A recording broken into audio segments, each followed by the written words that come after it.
Kayak ini jelas-jelas ding.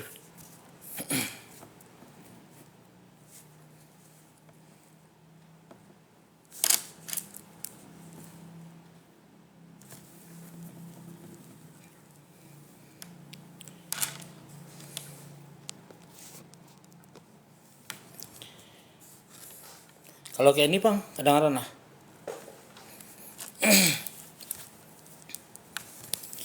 Ya, kita mulailah. 1, 2, 3.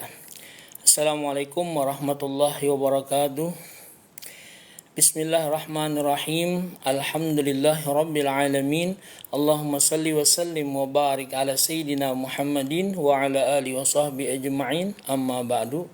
Pemirsa setia RRI Pro 1 Banjarmasin, Masya Allah, luar biasa. Alhamdulillah, kita panjatkan puji dan syukur kita kepada Allah Subhanahu wa Ta'ala yang telah memberikan nikmat yang sangat besar kepada kita semuanya.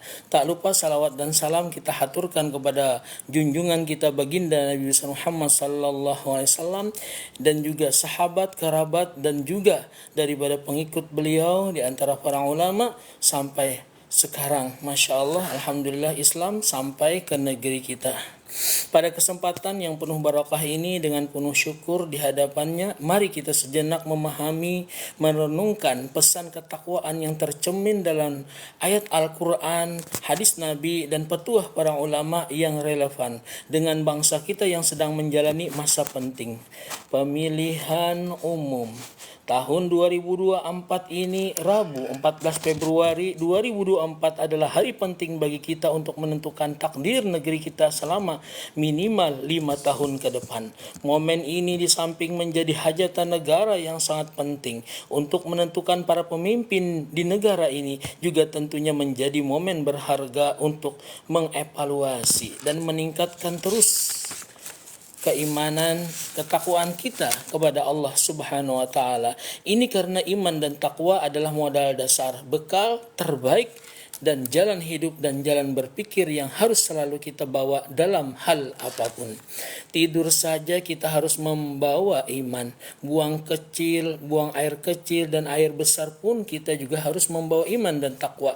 Apalagi dalam bernegara, memilih pemimpin utama negeri tercinta, iman dan takwa tentu harus menjadi bekal utama kita. Siapapun pilihan kita, landasan iman dan takwa adalah mutlak harus diperlukan supaya usaha kita menjadi usaha yang ikhlas dan kita pun dapat ridha, dan apapun hasil pemilu kita pun menerimanya.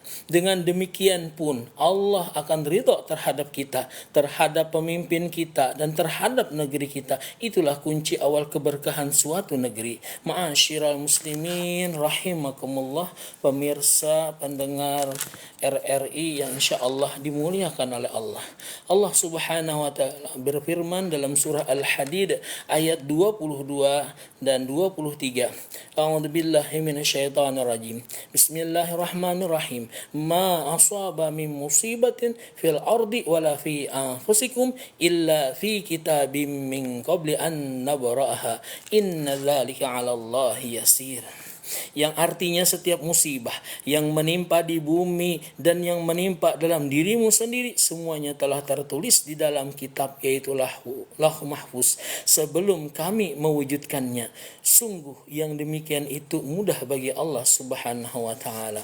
Musibah adalah segala sesuatu yang menimpa, baik ataupun buruk, apapun yang terjadi di muka bumi ini maupun pada diri kita sendiri, adalah tidak lepas daripada surat takdir Allah Subhanahu wa Ta'ala. Pemilu kita ini pun demikian. Allah telah memiliki suratan takdir untuk kita. Allah menguji kita, apakah kita ikhlas dalam menjalani takdir kita, apakah kita ridha dalam menerima hasil usaha kita dalam menjalani takdir itu. Bagi Allah, memenangkan siapapun adalah hal yang sangat mudah. Kita boleh saja telah secara tulus dan ikhlas memperjuangkan kemenangan calon pemimpin kita, tapi kita pun juga harus ridha terhadap hasilnya. Jangan sampai kita justru terkena musibah buruk karena tidak ridha ridha pada ketetapan Allah Subhanahu wa taala. A'udzu billahi minasyaitonir rajim. Likai la ta'sau 'ala ma fatakum wa la tafrahu bima atakum wallahu la yuhibbu kulla mukhtalin fakhur. Yang artinya supaya kalian tidak bersedih hati terhadap apa yang luput dari kalian dan tidak pula terlalu gembira terhadap apa yang Allah berikan kepada Allah. Apa yang Allah berikan kepada kalian. Allah tidak menyukai setiap orang yang sombong dan membanggakan diri. Quran Surah Al-Hadid ayat 23. Dalam konteks pemilu ini, pesan Allah dalam ayat ini harus benar-benar kita berpegang teguh. Kita harus meyakini bahwa semua proses pemilu kita dengan segenap dinamikanya ini adalah sejalan dengan takdir Allah Subhanahu wa taala. Kita harus berjuang keras menjaga pemilu kita berlangsung secara luber, langsung, umum, bebas dan rahasia, serta secara jujur dan adil. Tetapi kita pun juga harus sadar bahwa takdir Allah itu bukan tentang diri kita sendiri, melainkan takdir Allah juga ada pada orang-orang lain. Berdasarkan data KPU bahwa DPT pemilu tahun 2024 ini sebanyak 204.807.222 pemilih. Ini takdir Allah Subhanahu wa taala itu berarti berlaku pada 200 juta orang lebih pemilihnya. Jadi kita juga harus ridha jika ternyata takdir yang kita terima terasa tidak menyenangkan karena jagoan kita kalah. Begitu pula ketika takdir Allah itu terasa menyenangkan kita karena jagoan kita menang, maka kita pun tidak boleh terlalu berbangga dan terlalu bergembira secara spiritual, kondisi bersedih hati yaitu al-ya'su maupun terlalu gembira yaitu al-farahu bisa berdampak buruk pada diri kita sendiri. Terlalu bersedih hati bisa mengakibatkan sakit hati, stres, depresi dan lainnya. Terlalu gembira pun demikian, di samping berakibat tidak sehat secara mental juga bisa berakibat buruk pada perilaku, menjadi sombong hingga lupa dengan nikmat dari Allah Subhanahu wa taala. Akhirnya justru berakibat kufur, fatal bagi keimanan dan ketakwaan kita. Na'udzubillah min dzalik. Oleh karena itu Allah tidak menyukai dua kondisi itu. Allah pun telah mengingatkan kita bahwa kita harus meyakini dan menjalani semua proses itu dengan keyakinan pada takdir. Ma'asyiral muslimin rahimakumullah, dalam rangka melatih diri berprasangka baik kepada Allah dan ridha terhadap keputusan Allah dalam pemilu 2024 ini, Allah juga mengingatkan kita dalam Al-Baqarah, yaitu Quran surah Al-Baqarah ayat 206.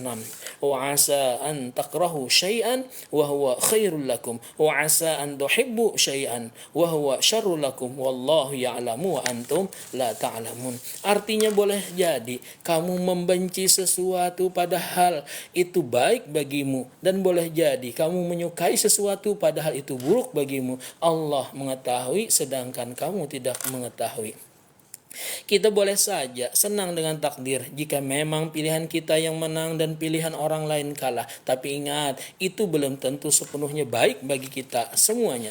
Sebaliknya, kita boleh saja tidak suka karena pilihan kita kalah dan pilihan orang lain yang menang. Tapi ingat, itu juga belum tentu buruk untuk negeri kita. Allah sedang mengajari kita semua perlu kontrol bersama. Jangan gegabah terhadap gembira, juga jangan terlalu kecewa. Fokuslah pada kebaikan untuk semua setelah pemilu. Kita harus belajar bagaimana kekalahan itu menjadi kebaikan untuk negeri ini. Karena itu kontrollah kinerja pemimpin yang terpilih. Begitu pula kita juga harus belajar bagaimana kemenangan pilihan kita itu menjadi kebaikan untuk semua orang. Karena itu adillah dalam memimpin dan jagalah amanah Allah dan rakyat Indonesia ini. Semua itu hanya Allah yang mengetahuinya. Kita hanya bisa mengusahakan yang terbaik menurut kita saja. Ma'asyiral muslimin rahimakumullah. Terkait bertakwa dalam menerima hasil pemilu ini, satu hal yang harus kita pegangi dengan segenap dinamikanya, yaitu ridha pada hasil yang telah Allah tetapkan melalui proses pemilu yang panjang.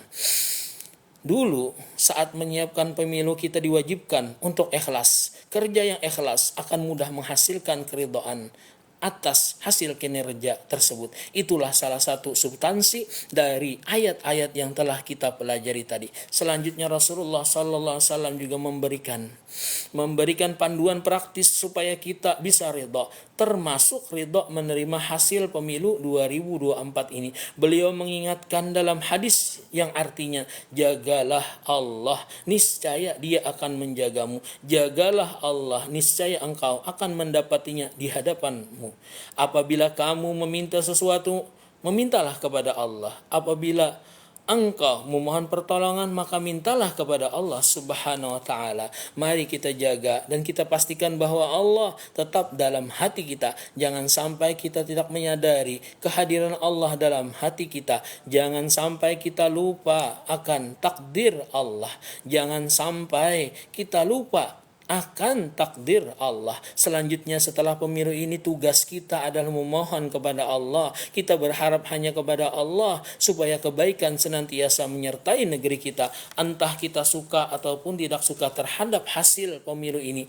Hari ini tinta pemilu sudah kering, kertas suara sudah tercoblos. Sekalipun kita sedunia ini hendak mengubah hasilnya, jika Allah tidak berkehendak, maka tidak akan ada hasilnya. Manfaat maupun bahaya yang timbul setelah ini tidak perlu lagi dikait-kaitkan dengan pemilu, melainkan keduanya bergantung kepada sikap kita setelah pemilu ini. Jika kita redha dan mengupayakan yang terbaik serta senantiasa memohon yang terbaik dari Allah, maka kemanfaatan dan kemaslahatanlah yang akan kita terima di negeri ini. Rasulullah sallallahu alaihi wasallam bersabda, "Ihfadillah tajidhu amamak. Ta'arrab ilallah birraha ya'ribka bisyiddah. Wa'lam annama ahtaka lam yakun liyusib." Yang artinya, jagalah Allah, niscaya engkau akan mendapatinya di hadapanmu. Ingatlah Allah dalam keadaan engkau lapang, niscaya Dia akan mengingatmu dalam keadaan engkau sulit. Dan ketahuilah bahwa segala sesuatu yang Allah tetapkan luput darimu, niscaya tidak akan pernah menimpamu. Dan segala sesuatu yang telah ditetapkan menimpamu, maka tidak akan luput darimu. Ketahuilah bahwa pertolongan itu bersama kesabaran, dan kelapangan itu bersama kesulitan, dan bersama kesukaran itu ada kemudahan. Inna ma'al usri yusra wa inna ma'al usri yusra. Nah, hadis riwayat Imam Ahmad, Al-Hakim dan juga Al-Baihaqi. Ingat, setelah ini kita masih fokus untuk bersabar 5 tahun untuk meraih kemenangan sejati, mendapatkan pertolongan Allah. Kebahagiaan kita masih akan tetap selalu diuji dengan kesedihan, serta kesulitan-kesulitan akan tetap saja ada, karena ia adalah keniscayaan yang membersamai kemudahan. Jadi jangan terlalu gembira atau kecewa dengan pemilu ini. Semoga kita semua dan negeri tercinta ini selalu dimudahkan oleh Allah untuk meraih ridha Allah yang selalu disertai dengan memuji Allah dalam menerima hasil pemilu ini. Demikian daripada paparan Al-Fakir, salah khilaf mohon maaf. Semoga kita selalu diberikan kebahagiaan, kesenangan, ketentraman, dan mudah-mudahan qabul hajat kita bertahan. Pemimpin yang terpilih mudah-mudahan amanah dan selalu dijaga, akan dipeliharakan oleh Allah Subhanahu wa taala, dan rakyat pun menjadi senang semuanya. Amin ya rabbal alamin. Salah khilaf mohon maaf, wal afu minkum, wallahul muwafiq ila aqwamit thariq. Wassalamualaikum warahmatullahi wabarakatuh.